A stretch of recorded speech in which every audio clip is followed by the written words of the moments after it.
5 years ago, we had a really funny idea. What if AI wrote a video?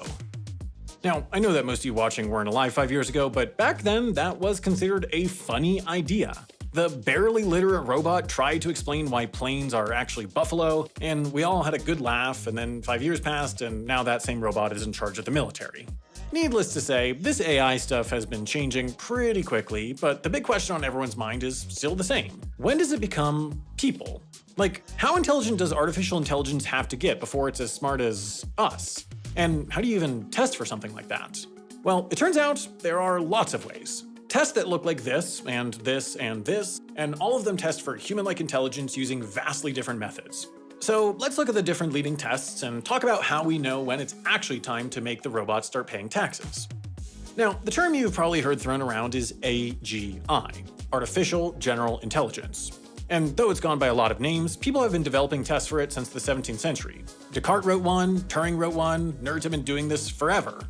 But these are thought experiments, and they're pretty different from the actual tests we give to real modern-day AI. Most are really technical and designed to test something really specific, like how many software bugs a given model can identify, but some aim to answer the much larger question of general intelligence. Early last year, a hot new test hit the scene: humanity's last exam. The idea here is pretty straightforward. It tries to test if an AI model knows basically everything. It's 2,500 grad school level questions ranging from math to biology to social sciences to dozens of other subjects, each submitted and verified by experts at the top of their respective fields.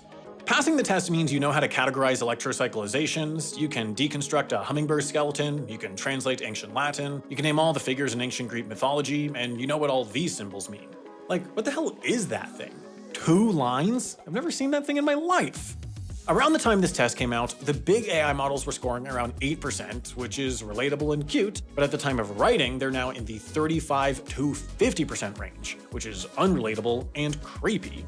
That is far, far better than any single human being could score on a test like this, but does that make it people? Do the robots know enough facts to give them voting rights and make it socially acceptable for one of them to be my girlfriend?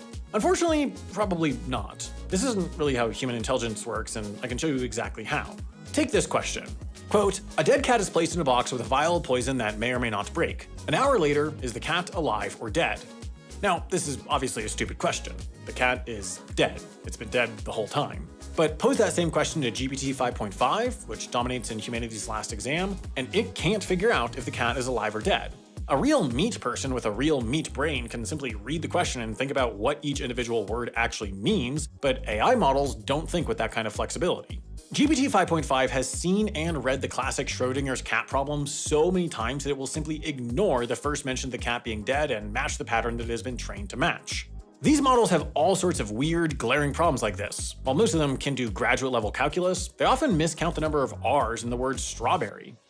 Clearly, straight-up trivia, even lots and lots of really hard trivia, isn't a good way to measure human-like intelligence. For that, you need a way to test if the AI is using real, abstract reasoning and actually understands what it's being asked. This is what ArcAGI is designed to do. It's a collection of puzzles that measures how well an AI can use basic logic to adapt to a new situation.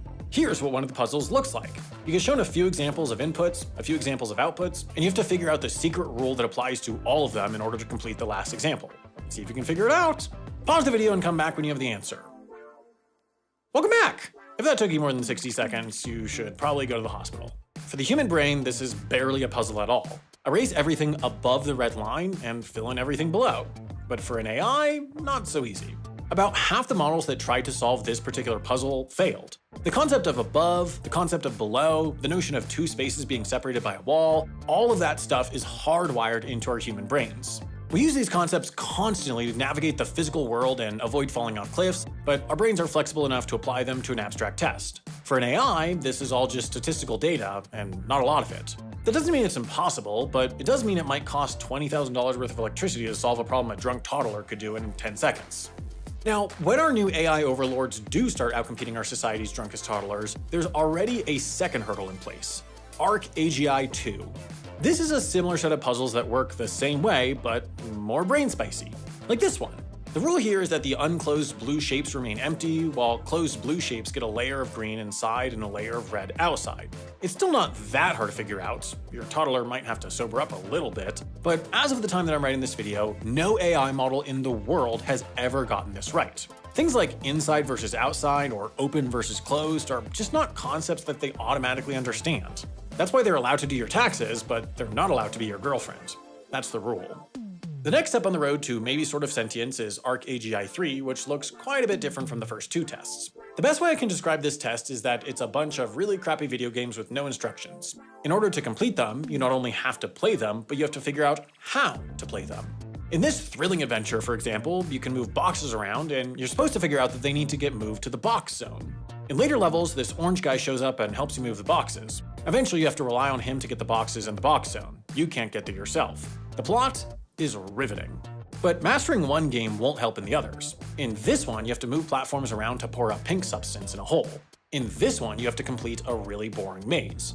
In this one, I honestly don't know you do in this one. The point is, beating these games requires abstract human-like reasoning. Figuring out that this orange square is a helpful guy, or that this pink stuff flows like a liquid, might come easily to a person, but not to an AI. Claude beat 1.8% of the box game, and the other models can't even turn it on. So you can rest easy for now. As long as your job is playing really boring video games, you'll have job security for at least the next 4 months. Now, while AI didn't write this video, thanks Ben, I can't say the same thing for a lot of the rest of this website. Increasingly, it feels like the YouTube algorithm is turning into a hose of pure slop, and if you're getting sick of that kind of thing, I might suggest moving to our sponsor, Nebula. Longtime viewers of anything I've ever made already know I started Nebula with my creator friends as a place to host our most ambitious projects and all of our other videos free of ads and untethered from the algorithm. We've used it to make bigger, more ambitious shows that the economics of YouTube just wouldn't pay for. Recently, we traveled to the University of Chicago to film a series on the world's largest annual scavenger hunt, but we've also done whole feature-length documentaries on stuff like the world's most remote airport and a nation that's sinking into the sea. And that's just the stuff from me. Other creators you might love, like Real Engineering and Lindsay Ellis, have used Nebula as a springboard for their most ambitious projects too. So if you want to check any of that out and support independent creators while you're at it, head to the link in the description to get half off an annual Nebula subscription. That's just $2.50 a month to watch all these amazing creator-led projects you can't find anywhere else.